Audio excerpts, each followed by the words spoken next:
Andor is some of the best Star Wars that we have ever received.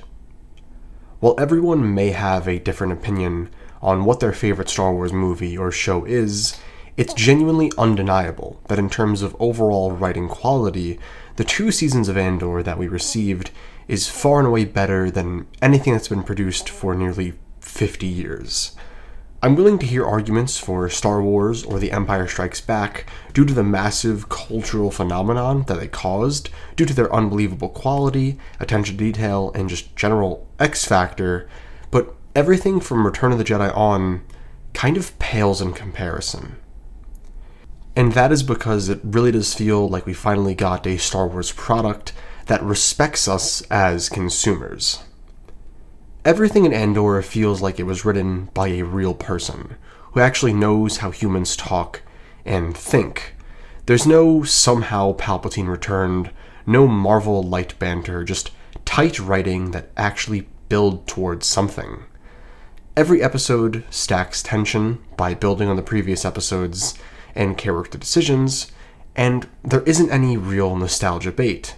No Luke Skywalker cameo to save the day when the script runs out of gas, and no key jangling to make the audience go, ooh, and ah. Just raw writing talent. A great example of this is how it handles the political tension between the Empire and the Rebellion. Andor doesn't just stop at light versus dark. It cares about how people get crushed or corrupted by the political machine. This is the first time Star Wars actually understood and respected the Empire. Not just as this cartoon evil thing with stormtroopers missing wide open shots and banging their heads on walls, but as a fully functioning, operating machine. A system, a slow, suffocating boot that doesn't just hurt you, it trains you to hurt yourself and your loved ones in order to stay in line. It's not just about the Death Star or the Force. It's boardrooms, paperwork, data logs, prison quotas, and real tangible things. It's about people getting radicalized, not just because of space magic, but because they watched their friends die, or their father hang in the town square, or they watched their planet get strip mined and turned into a factory. The Empire's strength doesn't come from space magic, it comes from being organized. And you feel like you're watching something that you've seen before, in history books, in politics, or hell, just look out your window as we speak. And this idea is only further enforced by the excellent character work. And the first character I want to go over here is Cyril. And the first thing that you need to understand about Cyril is his upbringing. His dad left when he was young, leaving him with a cold and controlling mother who clearly projects her own failures onto him. Cyril grows up desperate for approval, for structure, for something bigger than himself to believe in. And that's where the Empire comes in. He's not evil, he's just a guy who needs a system to survive. He believes that if he works hard, follows the rules, and gives everything to the machine, he will matter. He sees the Empire as law, order, and stability. The very thing that kept him afloat when everything else fell apart around him.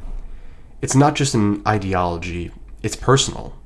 His perfectionism, obsessive tendencies, and need for control all tie back to growing up without a father, without love, without guidance. So he replaces that missing father figure with the Empire. And because of that, he can't afford to see the cracks for what they are. So when the truth starts to show itself, the injustice and the cruelty, he looks away, because admitting the truth would break him. Then comes Dedra, cold, powerful, and imperial to the absolute core. She's not just his superior. She taps into his childhood trauma. She becomes the next person he fixates on, another authoritarian figure who keeps him under control. And he follows, willingly. And by the end of Season 1, He's completely surrendered all of his own agency. He's lost any ability to see the bigger picture. He's all in. But in Season 2, things change. He goes undercover as a rebel informant, feeding the Empire intel. But in doing so, his core and his person starts to change. He sees the humanity of the people he's betraying. He learns about Gorman and its culture, and he begins to believe what he's seeing. And when he loses all of his preconceived notions about Gorman and about the Empire, he tries to stop it. He tries to undo what he's done. But it's too late. He's gone too far, he's given them everything, and he pays for it with his life. And he's not really a villain. He's a tragic character. A man who believed in something so blindly that he couldn't see the cost until it was too late and there was nothing left. Now let's talk about someone on the other side of the spectrum. Mon Mothma. Mon Mothma was always the noble leader in the white robe. But Andor shows us the cost of what it took for her to get there. We see her in a toxic marriage, being watched around every corner. She literally has to choose between her daughter's future and protecting the rebellion, and innocent people die because of her involvement in this war. And she even gives a very chilling and very real speech about atrocities that are happening throughout the galaxy. And it doesn't pull its punches.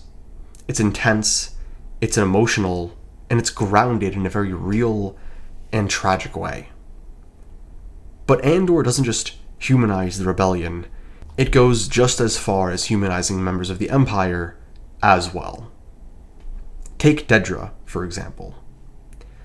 Dedra is one of the scariest villains in Star Wars because she's very grounded and familiar. She feels like that mean and cruel boss that everyone has had once or twice. She's methodical, she's smart, and most importantly, she thinks she's on the right side of history.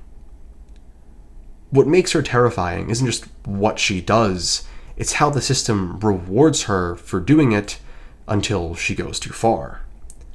She's proof that evil doesn't need to be a Sith Lord in a dark cape. Sometimes it's a woman in a white uniform that is just climbing the political ladder by tightening a noose around other people's necks. And in Season 2, the show even allows her to suffer. There are points where even though you don't like Dedra, you can sympathize with this character. You can understand where she's gone wrong and how she must feel in losing a loved one. For all of her flaws, for all of the terrible things that she has done, Andor finds a way to actually make you feel kind of bad for her at times. And that's just a testament to how well written the product is. And with that being said, I want to go over my two favorite arcs in Andor and explain why they matter so much to me and why they're so amazing. The Narkina 5 arc hit me like a punch in the gut. And honestly, I don't think any Star Wars moment has ever made me feel that kind of slow, creeping dread that this moment did. There aren't any magic, or there aren't any lightsabers, no Sith or Jedi, just a prison. White walls, electric floors, and a lie that keeps everyone on their knees. Do your time, keep your head down, and you'll get out eventually. But Andor asks a very serious and very scary question. What happens when people find out that they are being lied to? And this is no better shown through the character of Kino. Kino isn't a freedom fighter. He's not some rebel waiting and fighting for a cause. He's a floor manager just trying to do his time, survive, and eventually hopefully go home. He believes that rules work because they have to, or else everything breaks and falls apart. But then someone dies in level 2. Not because of a mistake, but because the Empire decided to shuffle prisoners around and pretend like they were being released. And just like that, this illusion that he's built up collapses. He realizes that no one is getting out. And the guards don't have to touch you, the floors don't have to electrocute you, your fellow prisoners and even you will keep you in line because of fear.